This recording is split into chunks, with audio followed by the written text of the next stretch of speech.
இப்போ எல்லாவற்றையும் விட சிறந்தது என்னன்னா சிவ சன்னதியில போய் விளக்கேற்றுவது தாங்க மிகப்பெரிய ஒரு நல்ல ஒரு பண்பு. என்னன்னா நமக்கு நேரம் சரியில்லை, ஜாதகம் சரியில்லைன்னு சொல்லிட்டு அந்த ஹோமம் பண்ணுங்க, இந்த ஹோமம் பண்ணுங்க, பரிகாரம் பண்ணுங்க, கழிப்பு கழிங்க, இது மாதிரி நிறைய சொல்லுவாங்க நமக்கு.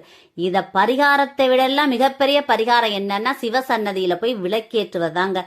நீங்க விளக்கேற்றிக்கிட்டே வாங்க, விளக்கேற்றுங்க விளக்கேற்றுங்க, தொடர்ந்து விளக்கேற்றுங்க. உங்க வாழ்க்கையை ஒளிமயமா மாறிடும். ஒளிமயமான எதிர்காலத்தை அந்த சிவபெருமான் கொடுப்பாரு. விளக்கேற்றிய வீடு வீணாய் போனதா சரித்திரமே கிடையாதுங்க. அதனால சிவசன்னதியில போய் உங்க மனக்குறைகள் அவர்கிட்ட சொல்லிட்டு 2 அகல் தீபம் போட்டுக்கிட்டே வாங்க. தொடர்ந்து செய்யுங்க இந்த பரிகாரத்தை. உங்க வாழ்க்கை மிகப்பெரிய வெற்றி பாதையை நோக்கி போய்கிட்டே இருக்கும். இன்னொன்னு என்னன்னா சிவசன்னதிகளுக்கு விளக்கேற்றுவதற்கு எண்ணெய் வாங்கி கொடுங்க. அதுதான் மிகப்பெரிய பரிகாரம். ரொம்ப நல்லது. எண்ணெய் வாங்கி கொடுத்துட்டீங்கன்னா உங்க வாழ்க்கையே மிக பிரகாசமா மாறிடும். அது மாதிரி ஒண்ணுமே இல்லாம இருக்கவங்களுக்கு எல்லாம் தானம் தர்மம் செய்யலாம். ரொம்ப அன்றாட வாழ்க்கைக்கு கஷ்டப்படுறவங்களுக்கு ஏதாவது உங்களால முடிஞ்ச உதவியை செய்யலாம்.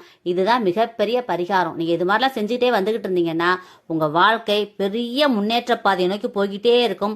சிவன் இருக்கும் பொழுது நீங்க எவனுக்குமே பயப்பட வேண்டிய அவசியமே கிடையாது. உங்களுடைய மன பாரங்களை அனைத்தையும் சிவபெருமான் சன்னதியிலே இறக்கி வச்சுட்டு வந்துருங்க. அவன் பார்த்துக்குவான். உங்க வாழ்க்கையை மிகப்பெரிய முன்னேற்ற பாதையை நோக்கி அவன் கொண்டு போய் உட்கார வச்சிருவான். இந்த பதிவை எல்லாருக்கும் ஷேர் பண்ணுங்க, கமெண்ட் பண்ணுங்க. எல்லாருமே நல்லா இருக்கணும் ஃப்ரெண்ட்ஸ். Thank you friends. வாழ்க வளமுடன். தேங்க்யூ.